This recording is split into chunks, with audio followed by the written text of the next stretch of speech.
Hello, welcome to a live pop culture on Deep Program with Keri Smith. I'm one of your hosts, Keri. I'm here with my co-host, Mystery Chris. And we have a Howdy. full house of friends tonight. We've got, I can't believe this, Royce Lopez from Revenge of the Sis is here, riding out the hurricane with us. The word hero gets thrown around a lot lately. I'm all right. I'm fine. I mean, it'll be fine. It's Florida. Who cares? We've also got Mike Harlow, returning champion, most frequent guest on Deep Program. Everybody knows who Mikey is. Hello, yeah. And we have my dear friend Geno Bisconte from Compound Media. Hey, everybody. Thanks for having me, Boo. I'm so happy you guys wanted to hang out and do this. We just wanted to have a silly night.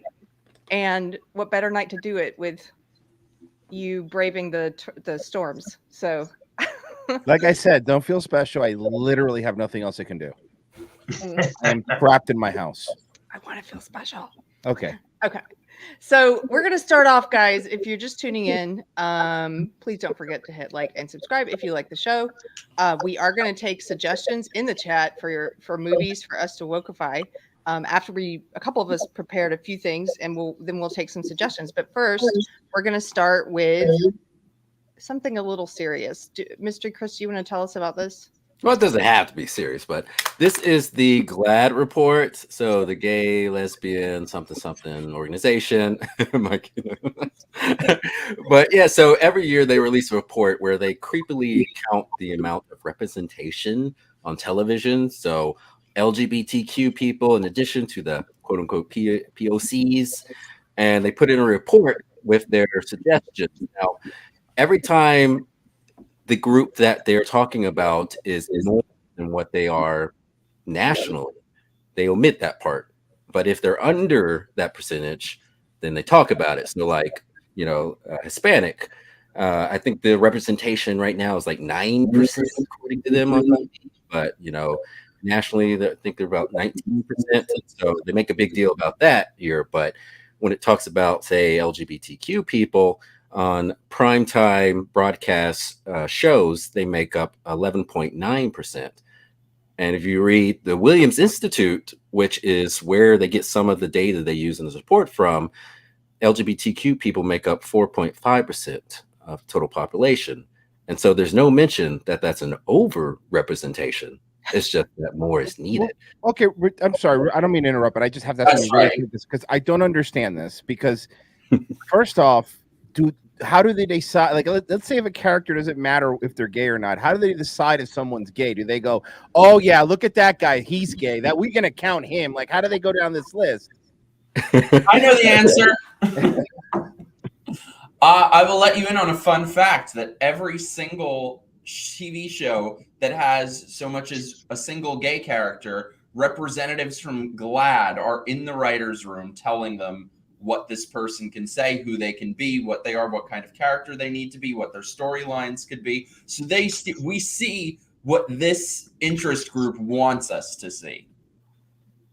Wait, so basically GLAAD writer, so a lot of these places have somebody sitting there basically dictating a certain character. Isn't that that has to lock down writing, right? Like when you're like, okay, now I have these constraints and someone's looking over my shoulder. At least as a person looking there, are they qualified writers, or they just have someone that goes, nope, not gay enough? I don't think they even care about like who's writing, as long as it gets the propaganda that they want on the air. Oh, in the writer's room, I think they do care. They used to not care as much, but they have put out, oh gosh, we covered this once. They've put out packets for writers and producers on how to write Black characters, how to write gay characters, things you should avoid. Like, you can use the phrase baby mama, but not if the character's Black. Like, so that's offensive. Like, they have like certain rules. And so it's almost like writer's room by committee. Well, first off, let me correct this for you. Right now, it'd be baby birthing person. So let's make sure that we're in line. But yeah, most of the findings are up front. And so if you just want to read anything that stands out to you, Keri. I really haven't looked through this myself. If there's something that you want me to highlight. I mean, I think the big takeaway is just what you said, which is that the representation is already more than what is represented in the general population. It's like, why are we doing over representation? But that's not good enough. Scroll down to the black section. Okay. Let's see how many black people are on TV right now. Oh, because I keep being told that there's not a lot.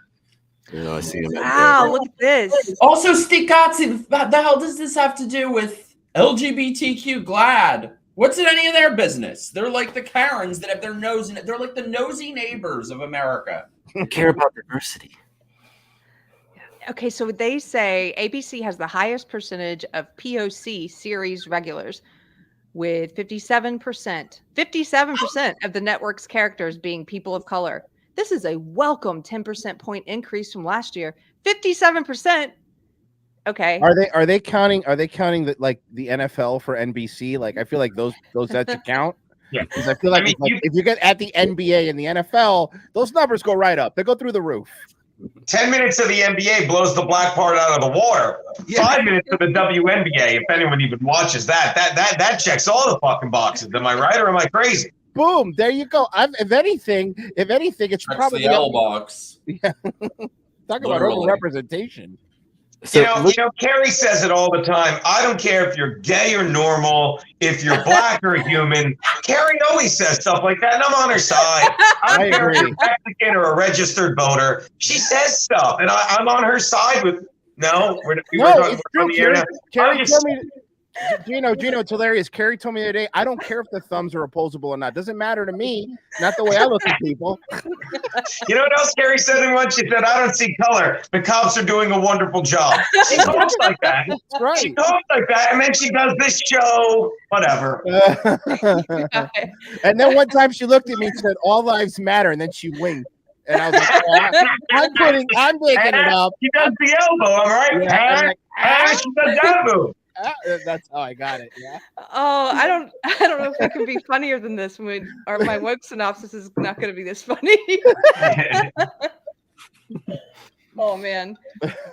Okay, Mr. Chris. It's funny that it's literally funny that we joke about it, but it's that old thing. It's like somebody said it once: if you don't go within, you go without. And this is why TV isn't funny anymore. You know, this is why I mean, there's a lot of reasons, Karen. I'm not going to tell you yourself why you left, but it's like, it's not, I look at TV, it's like, it's not funny. It doesn't make me genuinely laugh. It's become that thing called clapter. You know, it's not like, hey, here's your pamphlet, be funny. No, it's 88 pages of what you can and can't do to be in the parameters of what's acceptable for people to be happy.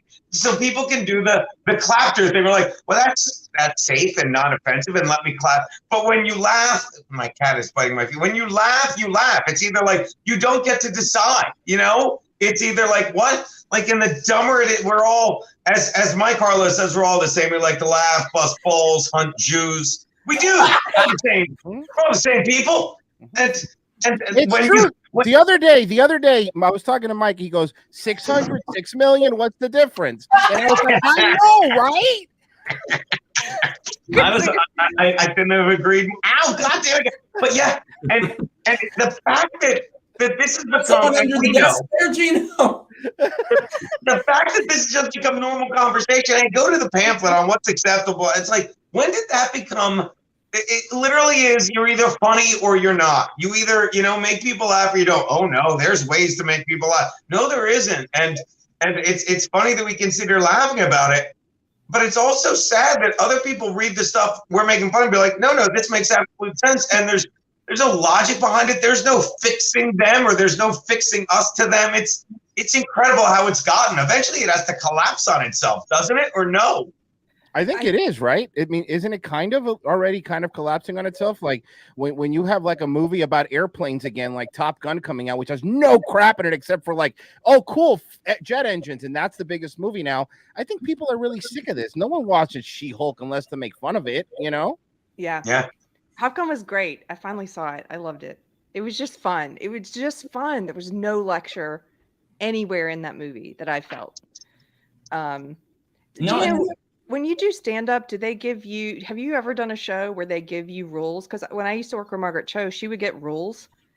And it would even be at like a GLAAD event. And they would tell her, I mean, they obviously picked her because they know she's gay and lesbian friendly, but they would then give her rules like, don't say tranny. That's offensive.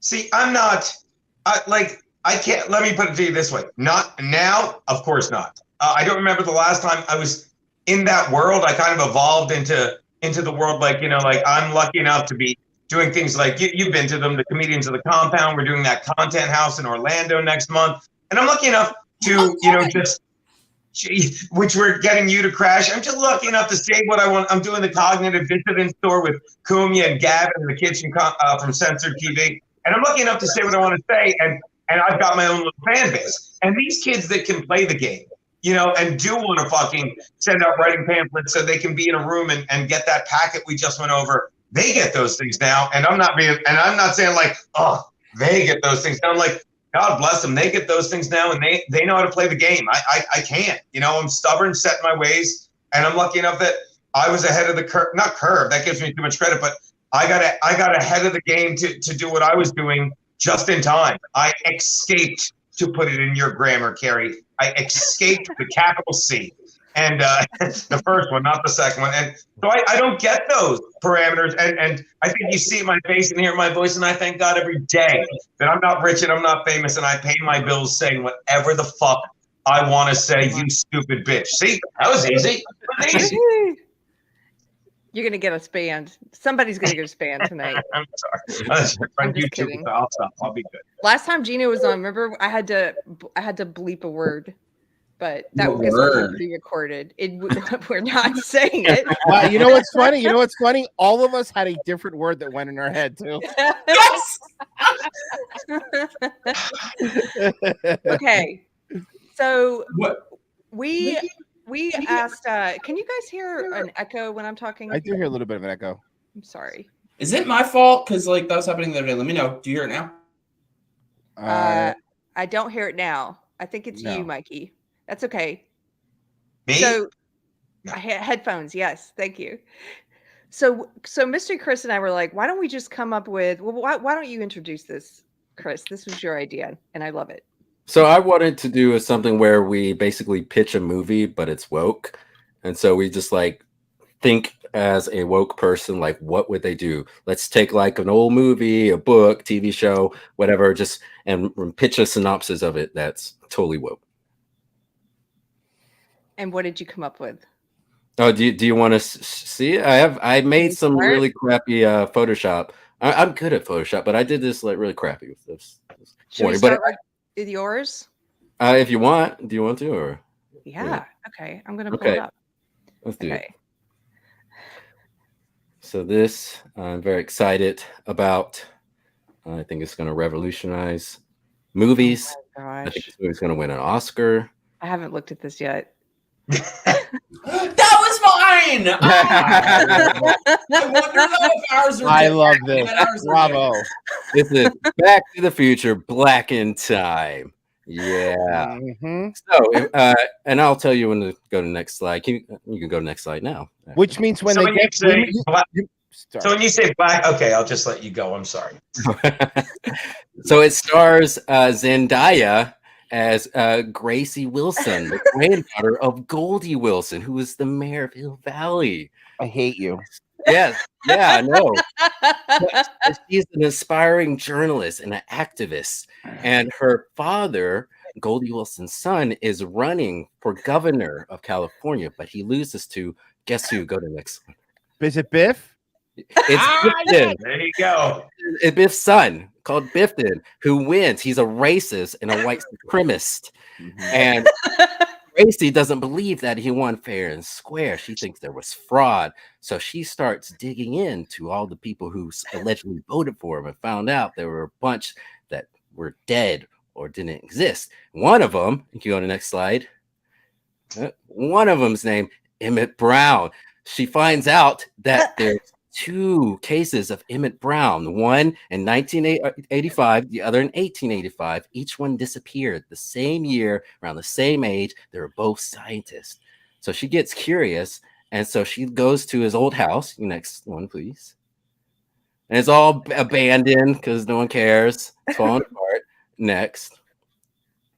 This is like a serious movie. Like they would do this. Yeah. Storyboard. I can literally see them doing Yeah. this exactly. I wrote it like I'm an actual woke person. Can we get Huey Lewis to do a cover of The Power of Love called The White Power of Love? That would be Yeah. That's pretty good. But yeah, so she breaks in and she's looking around at all these books and she finds out there's a secret room. So she opens up the room and finds out that there's a bunch of blueprints for the DeLorean. And of course she understands it because she's super smart. She's a woman. She sees that there are extra parts like a Mr. Fusion, and she finds a notebook that has Marty McFly's name on it. And so she looks up Marty McFly to find out what the hell's going on. And she goes to his house and he's like, I don't want anything to do with you. She's like, no, but I have proof. And she shows him the book with his name. How did you get a non-blurred photo of him? I'm going to say the handwriting was really shaky, but I like yours better. I like yours. I was going to say, how did he manage to open the door? Simply CGI. Don't worry about it. So yeah, he opens the door and he invites her in, and he explains everything to her, and they start talking about how Bifton was inspired by a author called Anne Gland, who wrote a racist book called Atlas. Anne Gland. This was the inspiration behind Bifton and why he ran for governor, and he was going to run for president. And so they devise a plan to go back in time, and they're going to replace her books before she gives it up to the publisher with something that has diversity in it. And so Marty buys an old DeLorean, and go to the next one, please. Gracie starts working on DeLorean. This is the montage moment where they play like some cool music. Play some 80s music. Yes. The final touches on the new DeLorean. It's perfection, literal perfection. Okay, it should have spinners on it. That's my only editor's note. I would put some spinners on it, maybe some big rims. That'd be awesome. And so she goes back to 1965.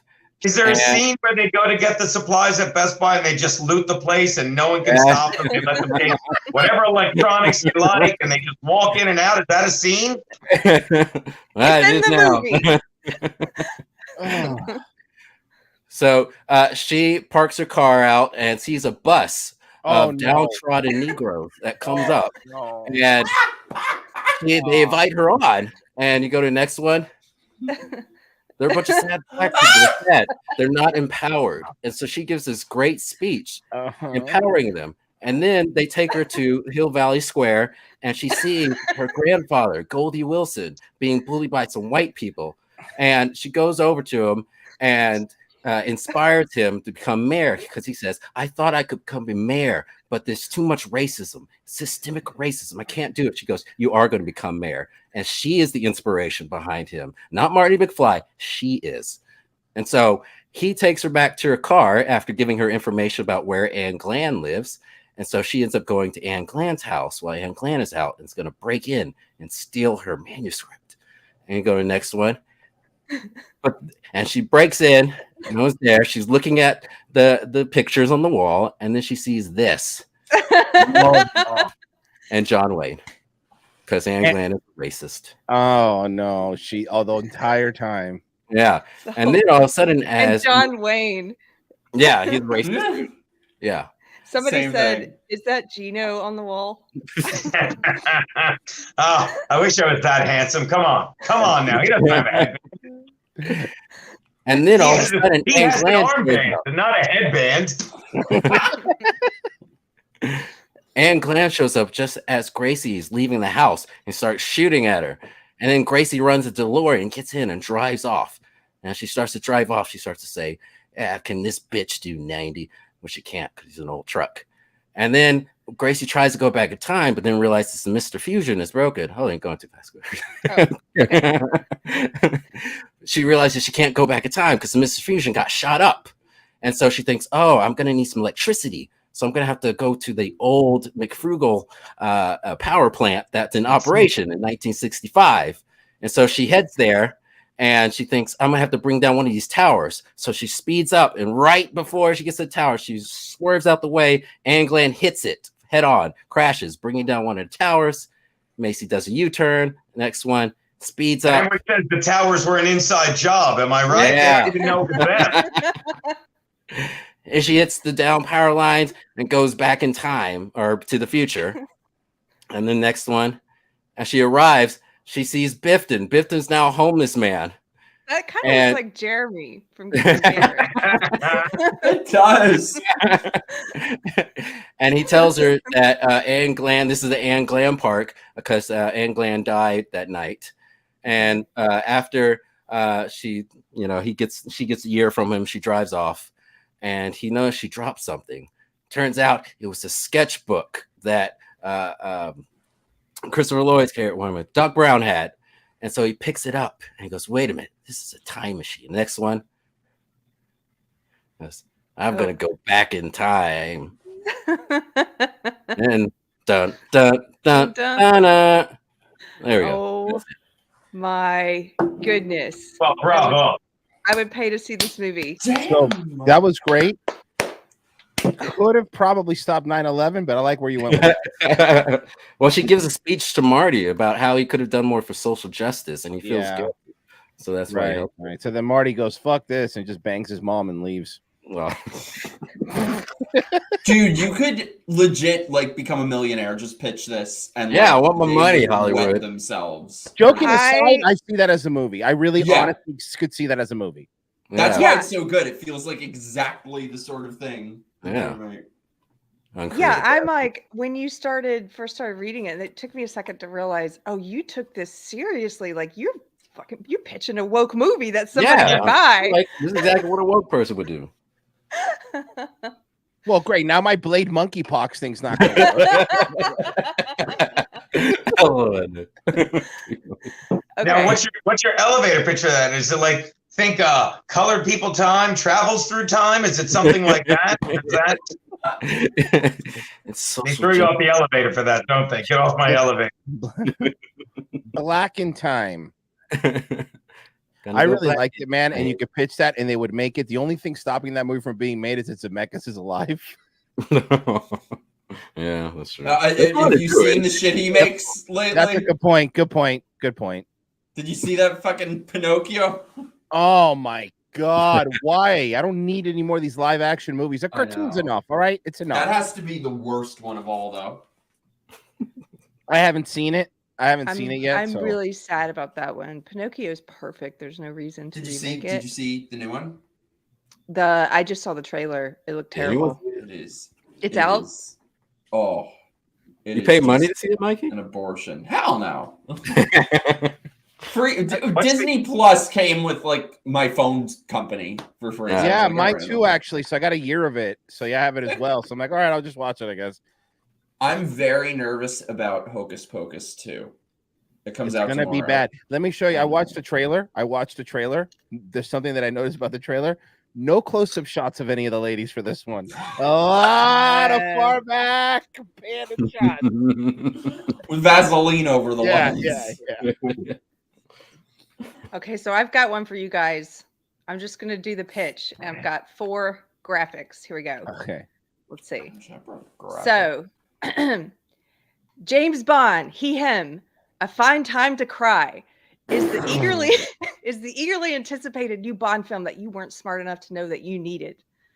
James Bond, he, him, played by Elliot Page, is back. He's back. And wait, I've got one. This time, I'm just going to show you the images after. And this time, he finds himself locked in a life or death struggle with climate change. The film begins when Bond, he, him, starts a speech with a land acknowledgement, and the land doesn't acknowledge him back. Thus begins. And sorry, I thought it was so funny. Thus begins an edge of your seats dramatic tearjerker with Dame Edna as Moneypenny, the Canadian high school shop teacher as Bond girl Titty Galore, and cameos by all of your favorite political stars, Greta Thunberg and Stacey Abrams. You won't know what hit you this summer as you're shaken, triggered, and stirred in this runaway box office hit. I love it. Can we have the person that makes the gadgets be LGBTQ? plus. You forgot No? the plus Plus. and the square root symbol And a two spirits. semicolon. And two spirits. My apologies to the wolf people. I'm not sure what two spirit is for sure. I'm positive. No. It's two-spirit is that's like non-binary, but yeah. So Dame Edna is Miss Moneypenny. I love it. But Terrifying. I want to give a thanks to Matt Deckard because he gave me the Dame Edna casting, which I thought was pretty funny. So would Stacey Abrams be double 200 pounds? There you go. All I know is she has to be in it because the public loves her. And He's the president of Earth in Star Trek Discovery. See Kamala that, Royce? Kamala Harris could be blowjob instead of odd job. I think that would be really cool. Royce, you're responsible for this Canadian high school teacher Partially, yes. partially going viral, right? Yeah, so You're here's what shitting happened. me. Bro, here's what happened. This is true. So before one of my shows, my producer, said he went to go take a shit. So he was on 4chan and he was like, "Hey man, I found this thing and I don't know if it's real." And he's like, "I downloaded the videos, but the 4chan thing was deleted, like it was archived for whatever." So I got these videos, and the only very little information I found was that it was a shop teacher. So I uploaded it to Twitter. I'm like, "Hey, was anybody shop teacher like this?" And then Redux picked up the story and put my thing in the link or whatever. So my producer taking a dump kind of manifested this. It's kind of weird, but also it may be the funniest thing that's ever happened in this timeline ever. Did you see this? I'm gonna Geno? be her for Halloween. I did see this, and I heard it's actually, I want to believe it, that he's actually trolling the system because he got so much shit, so he just went, I was going to say balls out, but I guess it's tits up, and just did this to just make fun of like what they were saying. Like he got in trouble for toxic masculinity. Did you hear all that shit, or is it just I don't was know a if it's theory. real though. That's a theory because that was one that I think actually, again, 4chan was floating around a theory that what if this guy did this? But I tell you this, when I posted the video, I had a couple students that went to that school actually DM me and were talking to me and telling me that this guy was just a dude that taught there, and 1 year to the next, he decided to, that he was going to dress like that. And one of the kids even told me, and this is the quote that like blew me away. And they said that, of course they wanted to stay anonymous because they get in huge trouble for that kind of stuff in Canada. And he told me, he goes, "Look, I'm bi and I'm all for LGBTQ stuff, but this is a little much." And I was like, I started laughing. I was like, come on. So it's one of those things where even normal people are like, okay, can you at least put a bra on those fake tits? That'd be great. Those knockers are like $600 too. Actually, they're they're $359. You may ask how I know that price. I'm genuinely curious. I bullied Danny Polishuk into buying some yesterday when I did his show, and that's how much they cost. Wow. I'm deciding on my Halloween costume between either that or Anne Frankenstein. Oh, I like the Anne Frankenstein. Sounds great though. It's funny. I put that on Twitter, and somebody tweeted me, "That's not funny." And by the time I clicked on it, they had deleted it. I'm like, that was a smart decision. You do not want to. That's not funny, me. Because what the beauty of it is, if people don't know who you are, then when you do the reveal, you say, "I'm Anne Frankenstein. Who's the real monster?" You say it just like that, and then you let them. It's just never not funny. It's never. I'm sorry, but it's so horrific that it puts the hilarious and horrific. I don't think there's an hilarious and horrific. Maybe not. By the way, I would add one more character to your movie, Keri. I would add Pete Buttigieg as the villain, Golden Brown Eye. I think that would be okay. I'm taking notes. This is the only villain I had was climate change. I went to the opening football game, the NFL game. I was in LA for the Bills-Rams game, but this is why I thought of it, because of climate change. Because because I live in New York, and you know we're all blue here in New York, even though I don't know a fucking soul. Me and Mike were talking about this, that sits there and talks how great Biden or Hochul is, and it's the same thing in LA. I've been there many times lately, and you never bump into people like, I love this Gavin Newsom. Oh, let's hear for. And we're at the game, and they're doing the national anthem. And you guys know this is the NFL. This is one of the greatest products in the world. And the field, they have one of those American flags shaped like America. They're fucking shaking it, and like this young girl is singing the anthem, and your just chest is swelling. And the third to last verse, I just screamed, "No way! 80 million people voted for Biden!" Right? And everyone looked at me like, yeah. No one looked at. One person looked at me like, "Oh, what is your problem?" And later on in the game, this is what I thought of it. And this, if you guys enjoy this, great. But this is just because you know how I laugh at my own stupid jokes. Somebody goes, "What they called that guy for on a penalty?" I said, "They called him for climate change." Oh, I just started laughing, like, and he just gave me a dirty look. And then that guy next to me is like, because he's an asshole. That's the real story. This is LA, and I'm in New York, and we don't know anyone that thinks anyone voted for Biden. No one likes Newsom, but it's like, no. New York and LA, we are fucking so blue. And it's like, yeah, I like the climate change villain. I do. It's a good one. You know, the climate change villain is the best because it's existential and you can't really do anything about it. It's just there, and you're like, oh, what can I do to stop it? Nothing really. I'm like, okay. Give Democrats more money and power. Yeah. I heard that there was this has been sometime in the past year, maybe a few months ago, maybe longer, that there was a new Superman cover where they had like Teen Superman or something, and he was marching for climate change. And I'm just like, I saw that, come on, with like his boyfriend. They were drawing Superman with a COVID mask on. Superman in the comics. Superman had a fucking COVID mask on. These people are insane. And then they go, what? You don't like strong, powerful women? I just don't like to see them pegging a guy, and it's a Batman movie. Sorry, I'm weird. Yeah. Can't people just be homophobic? I like that better. I would prefer that. It was easier when people were honest with each other and be like, oh, I don't like that guy. He's a racist dick. But now it's like everyone's lying. You know, it's the same thing with 81 million votes. Yeah.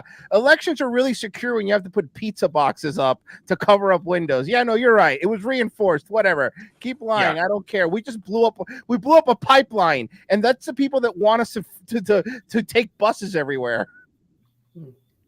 And by the way, we don't use the word homophobic here in New York. We use the politically correct term commonsensical. That's what we say here. Yeah, that's true. Yeah, in Florida. That's what Geno says. In Florida, we called it, as long as it's not my kid. That's what we called it here. It's different. Here we just call it AIDS. Oh, wow. Okay, so everyone has an AIDS. You know what? I'm going to tweet you. That's not funny. I'm going to let you Don't laugh at that. I love how he thought twice about it. He was like, actually, I don't want to. No, I'm probably not going to do that. Okay, Mikey, I know you were working on one. Were you? I wish mine were elaborate. Like, damn, now I feel like you got to do another one of these so I can like make mine. I had a couple. I had a Back to the Future one too. So mine went like a different direction. Are yours like elevator pitches? Yeah, it's not as elaborate. Great. Okay. His is totally better. That's great. But it is a reboot of Back to the Future. It is called Back to the Future X. It stars a beautiful, stunning, brave, trans woman of color who is a teenager named Marty McFly. MX. So Marty McFly was adopted. She's a trans woman of color. She's like in school. Nobody understands her. She's misunderstood. But she was adopted by stuffy, white, cisgender parents. Gross. And so they're telling her, right? So they're telling her about how things were back in the day when they met, when they were in school. And she comes to realize that this horrible thing in the past, she can't fathom. There were two genders then.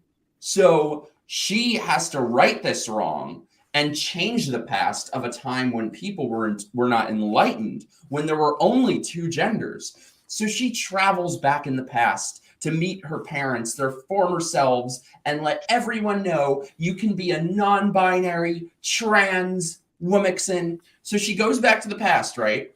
And she spreads the knowledge. She spreads the enlightenment. It goes around the whole school. Everyone's queer. Everyone's a non-binary. Everyone's trans. And the music swells. We're so happy. Rainbows everywhere.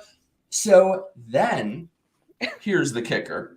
So he said, like, kicker, relax, YouTube. Jesus. He said, kicker, please. So anyway. Next time, say with an A. She spreads the message to her parents, to everyone. Everyone's non-binary. So then she gets back in the DeLorean, goes to the present. She opens the car, and as soon as she steps out, she disappears, vanishes into thin air. And we're like, oh my God, what happened? Did her parents not get together after everything she did? But then we pan over to the parents. They're together. What happened? And so the movie ends on this, which is a love scene. Her parents pull down their pants, and they have both, because of her, decided to become trans. So he pulls out his Frankenweenie. She pulls down her Barbie doll crotch. And oh well, they were chemically castrated and couldn't have kids. The end. Wow, that's a tale as old as 10 years ago. Let's watch that one leave the park. Let's just watch that one leave. You don't watch that one. He's just staring down the picture, that motherfucker. Bravo. That was great. Woman X was killing me. That was killing me. Okay. I got blocked by a group. There's like an advocacy group that's something about like Wimix and something, and like they nixed me real fast. I'm like, wow, people actually say that.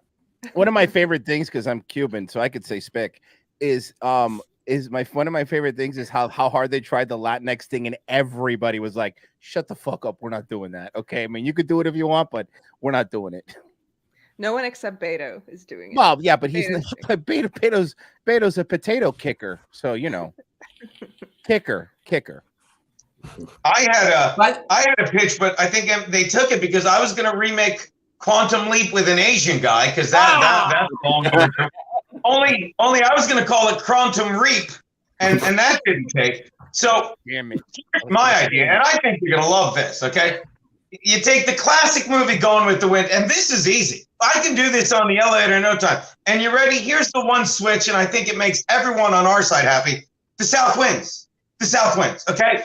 And you're like, so what does that mean? That means now we can watch TV, and every time fucking Don Lemon, fucking Joy, anyone on The View, you can watch CNN and MSNBC again and say, oh my God, they have a point. We can listen to Colin Kaepernick and be like, oh yeah, he's right. We can watch Don Lemon, and when he opens his stupid puppet mouth, say, oh yeah, the guy's got a point because we still have slavery. But that's only if we can go back. And Colin Kaepernick can be like, I know I suck a giant, I can't say cock on YouTube, but something as a quarterback, but it's because of slavery that I suck, and not because I'm about as accurate as Joe Biden during a 5-minute speech. And all we need to do is bring back slavery. And you were talking about it, Mike. You think it's a good idea and a great business model, but I'm just saying in the movie, it would make everything better. And suddenly I could watch TV again. I could enjoy sports again. I might even want to get that dude who plays in the WNBA out of friggin' Russia and just trade a fucking mass murderer to get her back here. Her and her penis. It'd be great. And all we have to do is remake Gone with the Wind with one little tweaky deaky. I mean, I love this, and I hate Kaepernick, or as people call him, Throws of Parks. So this is I like that. I didn't come up with it. Theo Vaughn came up with that. There you go. Throws of Parks. I do a football video every week. I'm putting that on my wall of ideas for the video. Thank you very much, Rosa Parks. Thank you, the man. Go on. Sorry to interrupt you. That's gold. I thought you were going to say the South won, so when we see Don Lemon, we can just like whip him. God, did you see that video of that English chick just shoving I thought he was going to say that. For logic and facts up his ass or down his throat? Yeah, we were the first. England was the first to stop slavery, and it was your warlords. Interesting. That's all he does. Interesting. We need to talk about it more. Is what we need to do. We need to talk about it more. And by the way, if Don Lemon doesn't call his morning show Lemon Party, he's an idiot. That is a visual I didn't need. All right. Lemon heads. Aren't those his fans? Lemon heads. Oh, I don't know. Fans? Yeah. Really? All three of them, huh? Yeah.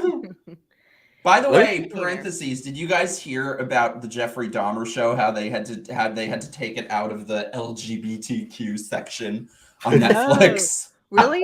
And I watched the first episode, and that show's really gay. It's super gay and super murdery, and I love it. And not all the gay It's people in it good are show. bad guys, which is why take the tag off. It's No, not they like were the all of them are bad. victims. They're the victims. What's interesting about they do show this one part in that series where. Wait, is it a spoiler? Because I'm on episode 5. Should I cover my ears for a second?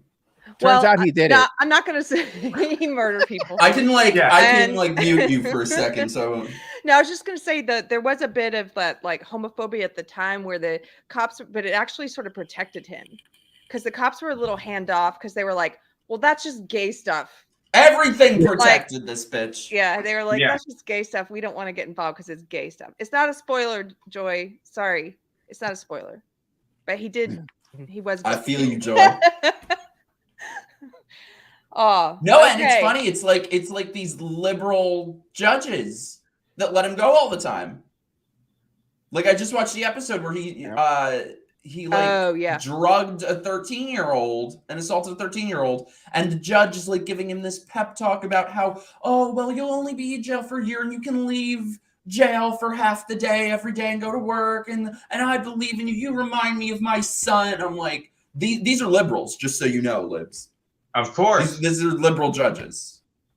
And I feel like they really, I watched the whole thing, and because what else is on anymore? And I feel like it was the perfect thing in this woke age. It's like we can really hammer, because I don't think there's any question how, like, you know, like it was in an all black neighborhood, and the white cops like were kind of on the racist thing, but they made it look like the cops came right from a Klan rally to the thing, and it just played into itself, because it's the kind of time when you need to play that angle. And don't get me wrong, the cops are definitely went on as long as it did in hindsight, because of, you know, just he was a white guy in a black neighborhood and he was gay, and the cops didn't want to go. Like they fucking got fumigated or whatever the word was after they went in the gay guy's house because they were so homophobic.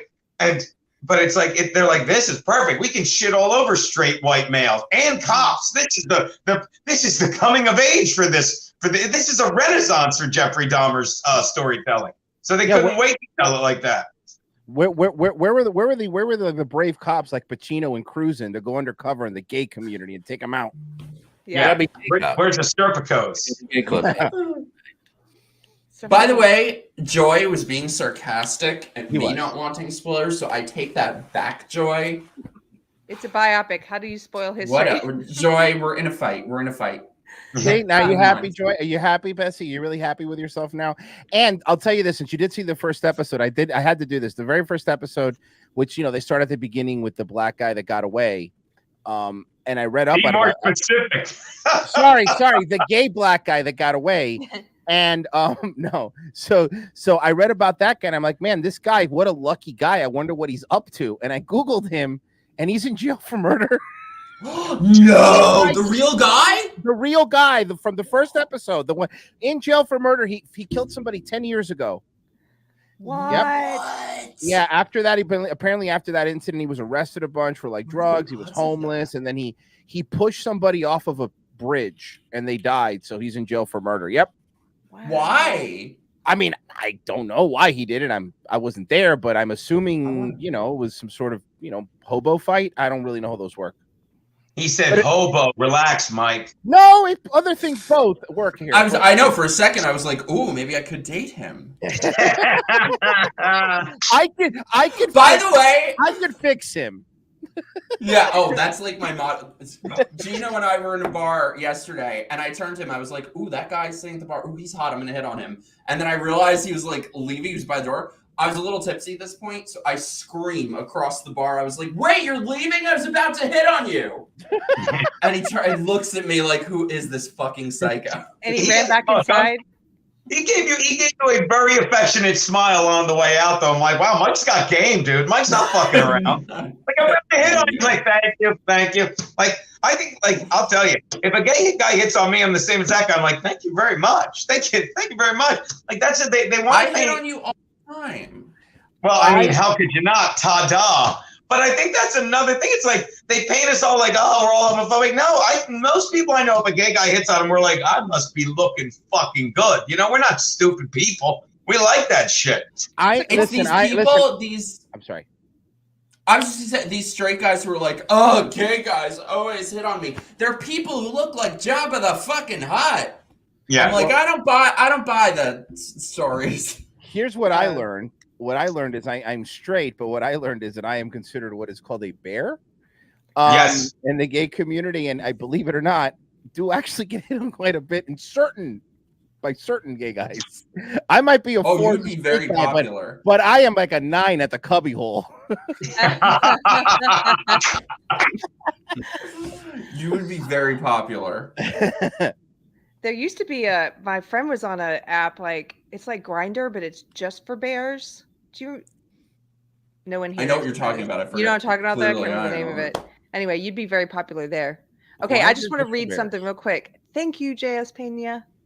Late and grooming. Thank you very much for showing up. What does that mean? I think he means combing his hair. Okay, but now you can't blame grooming now when you have to think twice now. That's true. Oh, yeah. And Therese says, can we give props to our admin tonight? 2 sisters and some young. Therese, Yes. I love also. Give it up for Amy, who's our mod. Sometimes we get porn bots lately. I don't know why. Therese also everyone's getting the same me one. Too. Me too. This like XYZ, and yeah, I've been getting them too. Oh, Therese also says, I actually knew someone who had a DeLorean, loser. Okay. So apparently the author of what's that game, Ready Player One, he lives in Austin, and he has a DeLorean, a Back to the Future DeLorean, but with Ghostbuster decals on it. Really? Wow. That's like, I don't like that. That's like being a bisexual. Pick one or the other. Yeah, he's getting greedy. He's getting greedy. I agree with you, Mike. Yep. Pick a side. Pick a fucking side. I'm looking to see if I can find that guy. Okay, so does anybody else have a wokified script or synopsis or elevator pitch? If not, we're going to take suggestions. I have one more, but it's I like figured you'd do a horror movie. I had too many, like, I need to put more thought into that one. I was thinking there could be like Casper the Ghost, where he comes back to renounce his white privilege. What if Casper's an aborted fetus and it comes back and thanks the mom for setting him free? Since it's woke, be like, thank you. Forgive yourself. I'm happy being a ghost in this house as a baby.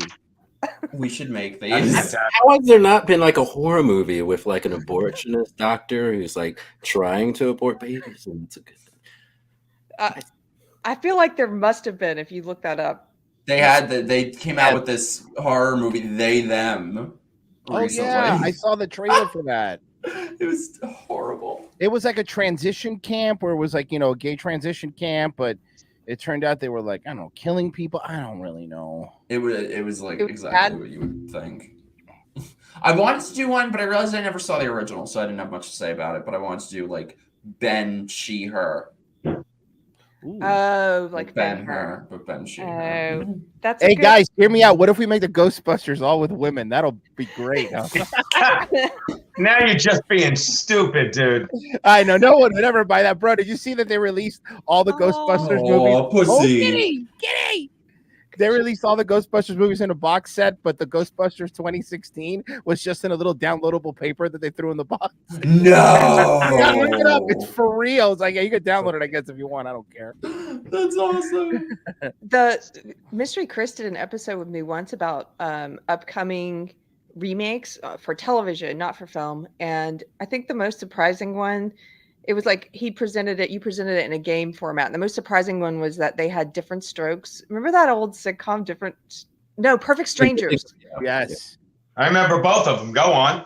Okay, Perfect Strangers, which out of all the 80s and 90s sitcoms wasn't even at the top. You know what I mean? It's not like it was one of the most famous, but they were going to remake Perfect Strangers and make them both black women, weren't they? Oh my God! They're the fucking loud strangers. No, thank you. Look, man, what do they do? Is every episode them being loud at movie theaters? I don't really need that. Like Living Single, well, you had that. All right, you had Living Single, Kadisha, and all of that. Which, by the way, I did watch Living Single. I'm not gonna lie. The Black Friends. It was better than Friends. I will die on this hill that Living Single is better than Friends. Yeah, I heard agree. I heard they were going to do a black remake of Perfect Strangers with just a father and his child, and it was going to be Perfect Strangers. You know? Was that? It was. I believe that's called low-hanging fruit in the biz. No, that was great. That's called taking the bunny. That was good. Taking the bunny. Did you guys see? Because they're perfect. Let me explain it, Mike. It's so clever. They're perfect strangers. Right. Because the father doesn't know. All right. Yeah. So we're done. You know what's good with Did you guys breaking down FBI crime stats for his joke? It's a good one. I mean, just for Prince, so I can explain the premise. Okay. Did you guys see they did a remake of? Did you ever see the original movie, The Witches? No. Yeah. With Angelica Houston from 1990. It was amazing. But they did. It was about it takes place in I don't know, the Netherlands or some shit, and they're like witches, and they did a remake, friggin' Robert Zemeckis, and they're all black, and it's during the civil rights era, and the witches are just racists. Is it really that far off? It's not from that your far Back to the off. Future? No. I mean, look, man, I saw the political season of American Horror Story, so at this point, I believe anything. Oh. Yeah, I believe anything. And I used to like that show. The Me first couple too. seasons of that show were great. And then all of a sudden it was like, you know what, Sweaty? We're not being political enough. The real, Did you hear what the new season is? No, I can't. What? You're going to think I'm making this up. I'm not. It's Okay. American Horror Story New York City, which I thought was just our life here, but it takes place in the 70s to a group of LGBTQ people, and it's about the AIDS crisis and homophobia. Really? Can I just Getting get so away from political? I don't yeah. want to see you people for 42 minutes. I want to forget you exist. So it's gonna Harvey Milk. Like what I can't. What's the horror here? Toilet seats? I mean, that's what Fauci said in the 80s. I remember that. Yeah. Oh my god. Mystery Crest, what were you going to say? Oh, I was thinking, did you ever see that Doctor Who episode, one of the Jodie Whittaker ones, where they go back in time to 1955, Montgomery, Alabama, and help Rosa Parks sit in the front of the bus? But the the bad guy is an alien, not just a regular alien, a racist alien that wants to stop this for some reason. Like, They are a highly intelligent species, but go on. Like, why would he save entire humanity? Just black people. Like, maybe one of the black guys stole this. The bus driver was Jimmy the Greek. I didn't watch any of the Jodie Whittaker ones. That's the Chris. one I stopped. I'm not even kidding you. After that episode, because I watched all the other ones, and I really tried with the Jodie Whittaker one. After that episode, I go, I'm done. I know what's coming after this. I'm done. And then it was like not. Then there was like even knives are bad because we're in England, so we have to say whatever they tell us. I'm like, you know what? I don't really care, and I don't really care what British people say in general. To be honest with you.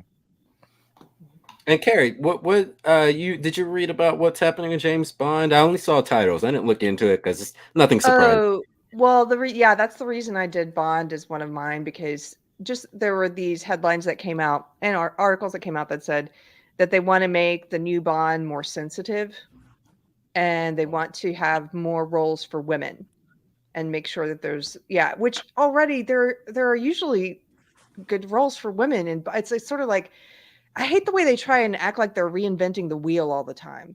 Like they're having to give women something. And there have been great female characters as long as there's been film. Like they want us to pretend, and they're teaching little girls that they live in this world that's just so sexist and so set upon. And, these evil men don't want these women in the movies, but we're going to give it to you. And like, I don't know anybody who's like, It's so funny too because for me personally, like all of my favorite characters ever are all women, but it was pre-woke, so none of them said that they were women or strong women. Like Ripley or Kill Bill or 5 Scream movies. How many times has Sidney Prescott told you she's a woman?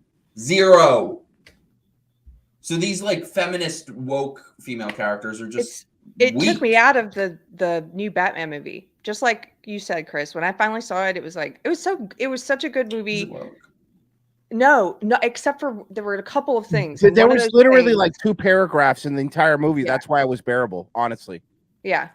There was one thing where Catwoman says something about like how we need to go get these privileged white men. And I just was like, oh, like you just took me out of everything to just make it about social justice right in the middle of the movie. Do you guys watch Better Call Saul?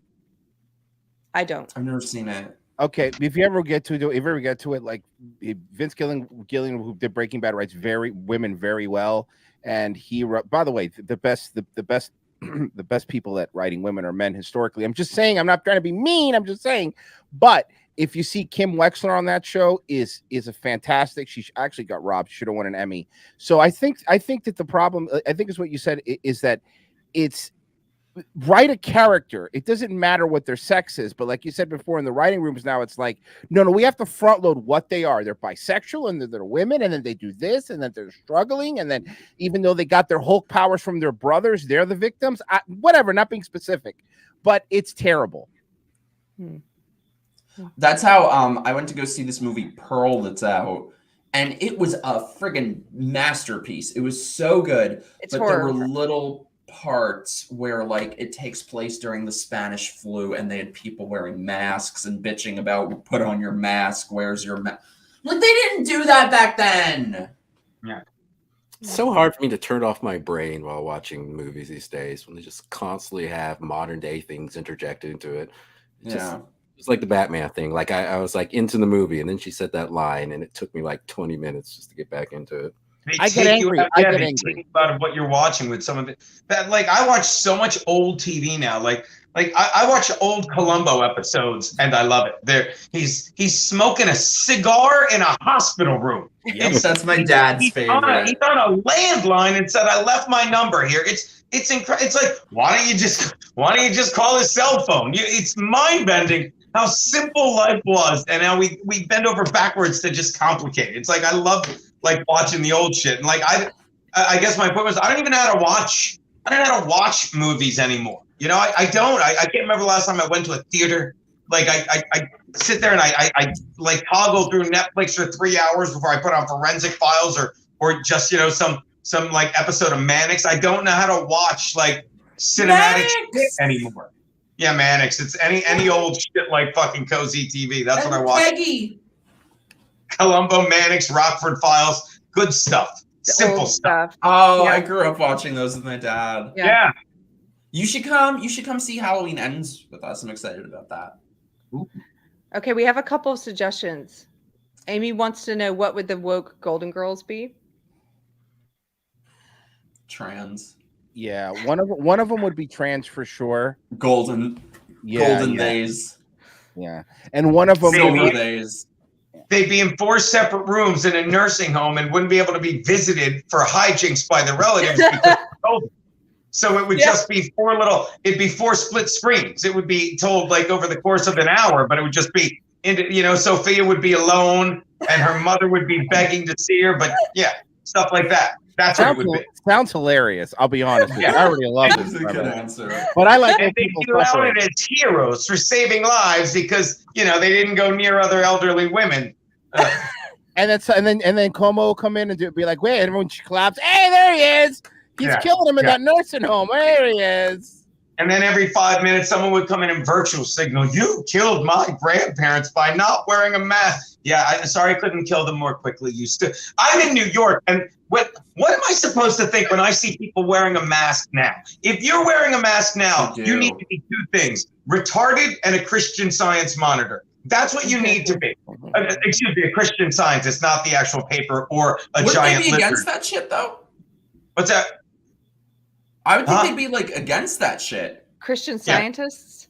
Or I don't are know they- much are they about not? them. No, I'm saying, like, if you're a Christian Scientist, then you believe, that God will, and you're like, well, let me just wear a mask. There's no reason for it right now. I just look at people and I'm like, I want to be like, you're dumb. You're dumb, but you're not allowed I've to be. seen more people doing it the last week or two. It seems like people are starting to do this again. Picking Yeah, it back up.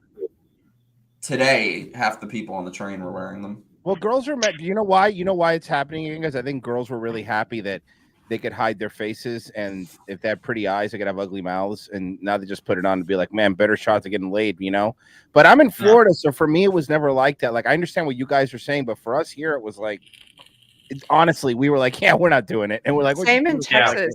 It depends on where you're at. Austin was very masky, but outside of Austin, not as much. It was sort of like Here, it was like, I think if they could have killed us, they would have.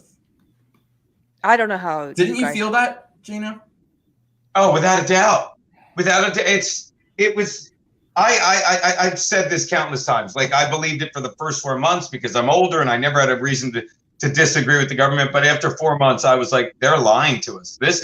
And I was adamant. That's when I came up with the stickers. COVID is the flu with a better publicist, and was sending them. Like, I can't believe that people are just looking at me like I'm nuts. I was called a grifter. I'm not passed in any comedy clubs in New York because because I'm a terrible racist and I hate Jews. I'm kidding, but I'm not, because they were so pro fucking the vaccine just open up, and they're like, yeah, you're crazy. It's like, it's just, they wanted us all to ball up and die and fucking they wanted to ruin this city. They like, that's the other thing.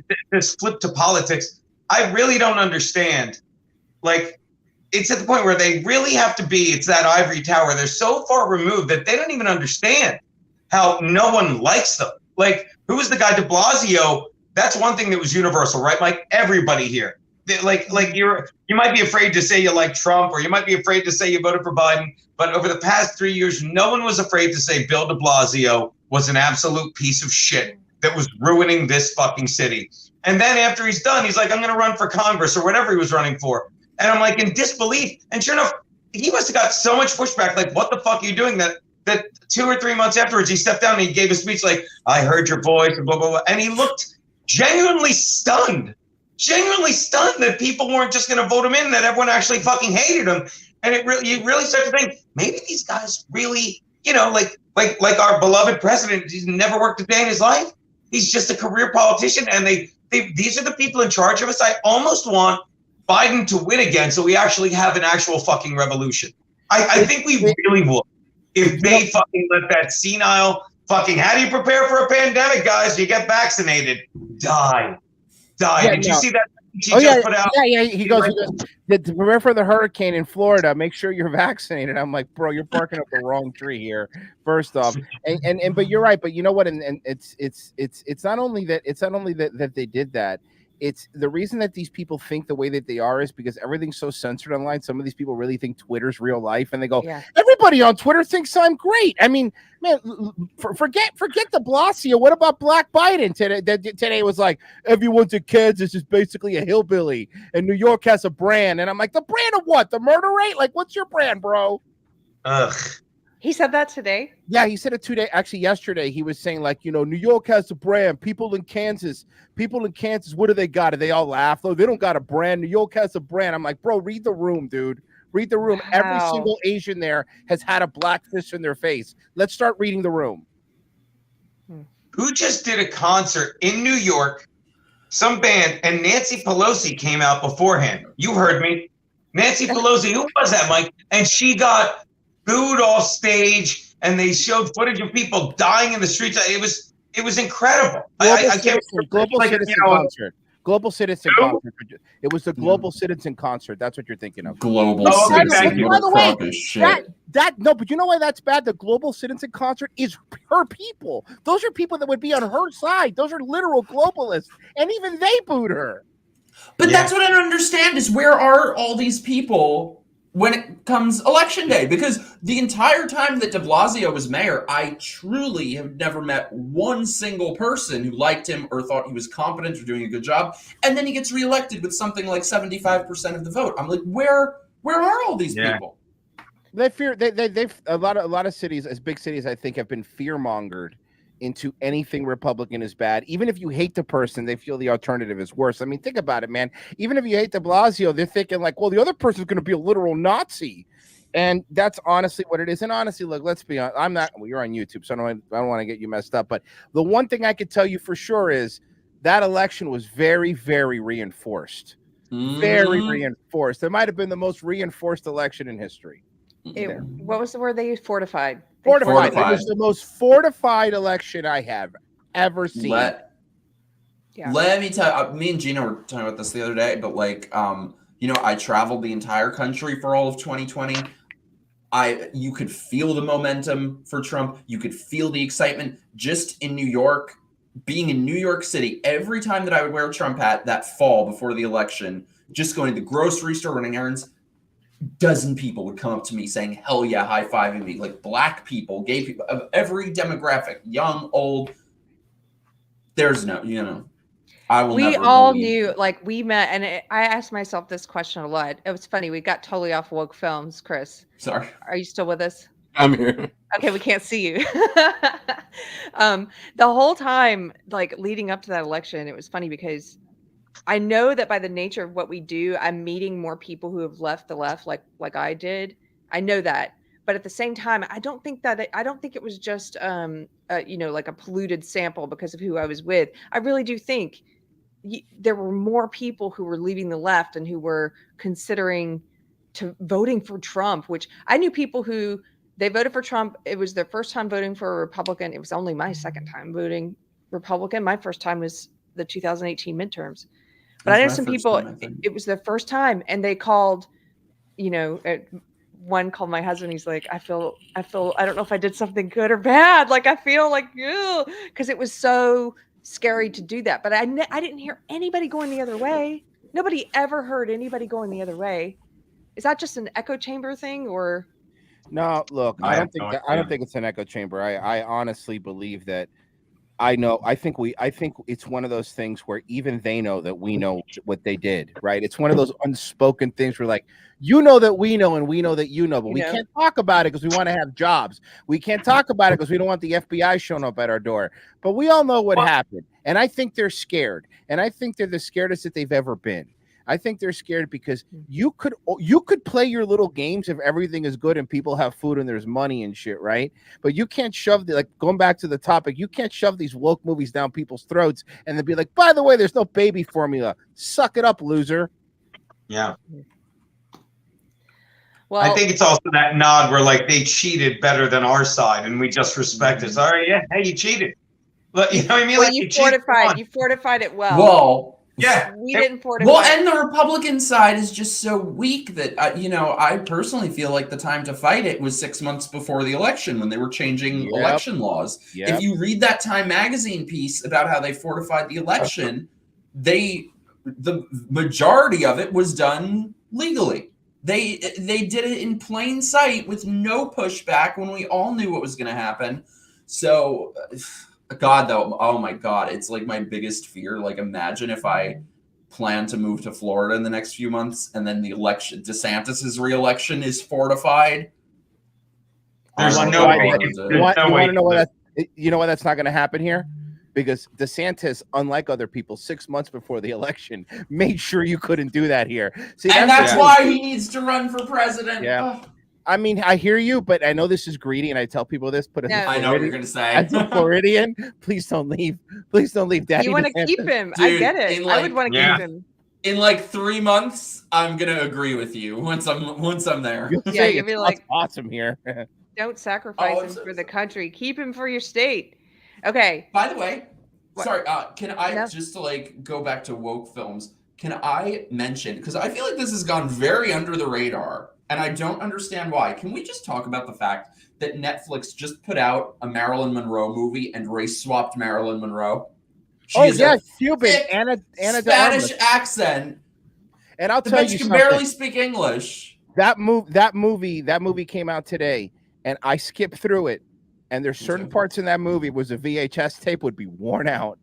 Because that is an NC set. Well, for me, honestly, hey, guess what? There's something there for you too. I promise. There I is must have missed a that part. oh yeah, at the beginning, man. Have you seen the movie? Yeah. Okay, fair enough. But anyway, for me, her tits are fantastic. But the movie itself is this weird art. All the jokes aside, it's this weird artsy. I don't know, and a lot of it's fictionalized. But that you're right. Ana de Armas is Cuban, and she's. But again, they're allowed to do it. You can't, right? Like I can't have Ryan Gosling as Black Panther. I can have Chris Pratt as Rosa Parks. You can't do that. I'm Imagine looking them at casting like her a white pictures. Sidney Poitier. Can you imagine? Sydney. It I'm was- looking I- at a I- picture. She looks great. She does, role. but God, that I wouldn't even call it an art film. It was like a wannabe. I just thought it was disgusting. Like, ugh. Okay, so we have some requests. If you want to do one of these, jump in. If not, we'll just move through them. Gilligan's Island. Gilligan's Island. They're okay. It's LGBTQ. Okay, they're all gay, but they all die on the island because they get pissy and refuse to work together. There's no cooperation. No, Okay. they refuse. I would think if it's woke, something terrible happens to Mr. Howell and Lovey because they're rich and they're the white devil. So obviously, Gilligan and the skipper are sleeping on friggin' hammocks, And I think the professor would create a caste system where their wealth would be divided amongst the other 5 people on the island. And the It professor's turns into Lord of the Flies. doing gender reaffirming surgery on the different people too. Boom. With coconuts. With coconuts, exactly. He's using coconut shells to cut off their willies. I love it. Done. And then the Globetrotters show up. Write this down. Take a knee. Yeah. Then they all play basketball with the Harlem Globetrotters, but they take a knee when they show up. Yes, I love it, dude. Nice. I Okay. love how you guys know all the nerdy things that I think only I know. WKRP. Well, I didn't really know that show that well, so It's basically starring the woodshop lady. Lonnie Anderson. Lonnie Anderson. Venus That's all I know Flytrap. about it. You have to realize it's woke now. Johnny Fever, his character has no fucking bite or cachet because weed is legal, so no one cares, right? so it's like Yahoo, hey, I'm high, big deal, right? Who's the other DJ? Venus Flytrap. Obviously, he's got no cachet because now he's just a. Look, I hate to tell you this, but ask any comedian. He's a straight white black man. They barely have any more pull than a straight white dude anymore. He's barely not the devil. Bailey Smithers, she was always the one. She would probably be the trans. She would be played by Elliot Page, I think, in the reboot. That's what I think. Greg the Baritone in the chat has a name for a WOKE in Cincinnati. Oh, that's a WKRP. WKRPOC. That's good too. Yeah, that's good too. Yeah. Oh, I like that. Oh yeah, WOK. WKRPOC. That's fucking That's hilarious. great. I did have another synopsis that included some of the elements. I mean, it's almost like the Mad Libs writing woke stuff. This one's kind of long, so I'm not going to read the whole thing. But I did write one for Snow White called Snow White Adjacent. And Right. Snow Off-White. yeah. Yeah. Having lost both her parents at a young age, Snow White Adjacent is a young Asian American trans woman living with her wicked and white supremacist Republican mother, the Queen. Fearing Snow White Adjacent's trans beauty will outshine her own cisgendered inadequacies, the Queen forces her to do unpaid emotional labor and asks her magic mirror daily, who is the fairest one of all. Okay, so the story pretty much unfolds. I'm not going to read all of this. As kind of like we know it would. One day the Queen, of course, the mirror tells her that she's not the fairest one anymore, and so she asks the huntsman to kill Snow White Adjacent, and he doesn't. He tells her to run and hide. She meets an African trans man who overhears her singing and falls in love. And then she also finds a cottage in the wood occupied by 7 average height gay men. They can't be in the woke version. They can't be dwarves. I don't know if you guys heard this. This really happened. Peter Dinklage. That little twerp. Peter Dinklage is like, oh, no other midgets are allowed to work except That's me. what he basically said. You can't. You're fetishizing, or what did he say? Little people, and you can't have them be dwarves. He said this, a dwarf actor. And then I remember a bunch of midgets came out and said they like that and they want the employment. And they were like, that's 7 roles for little people in a Disney movie. Of course we want to be in it. Yes, of course. So when she stumbles to the cabin, she finds 7 average height gay men. They work at a nearby gender affirming care clinic for children. And she can't believe her ears, Snow White adjacent, because she's been begging for this surgery, but of course her evil stepmother wouldn't let her have it. So they agree to give her the surgery she wants on one condition, that she must kill her evil stepmother, the queen, who's been trying to shut down their gender clinic for kids because of her deep-seated transphobia and bigotry. So back at the castle, the magic mirror reveals that Snow White is still living with the gay men. Enraged that the huntsman has betrayed her, the queen creates a poisoned apple that will put whoever eats it to sleep. Using a potion to disguise herself as a drag queen, the queen goes to the cottage while the gay men are away. She, gives it to Snow White adjacent, tells her it's magic. She eats it, falls asleep. And when the 7 gay men find her, they can't bear to bury her, so they put her in a glass coffin in the forest. Okay, a year later, the African trans man learns of her eternal sleep, visits her coffin, with a kiss, breaks the spell, and awakens her. The 2 of them then sneak into the queen's castle during her monthly KKK meeting, wearing hoods to disguise their true and special identities.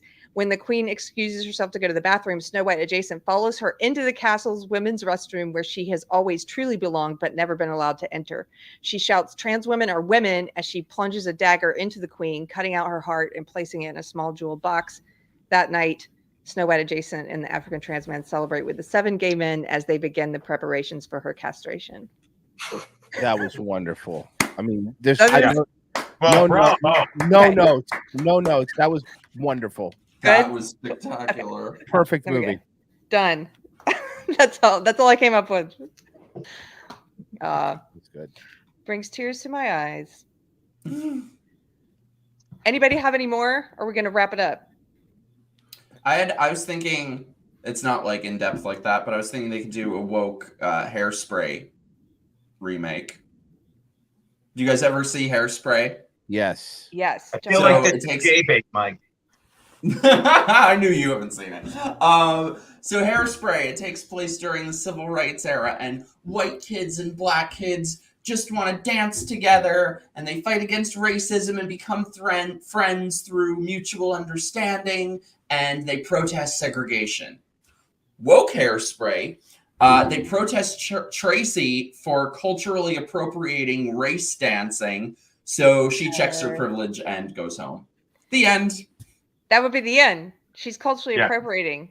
Over. Movie over. Privilege has been checked. I actually really like that. I want to make a cartoon about a non-gendered hero called They Man.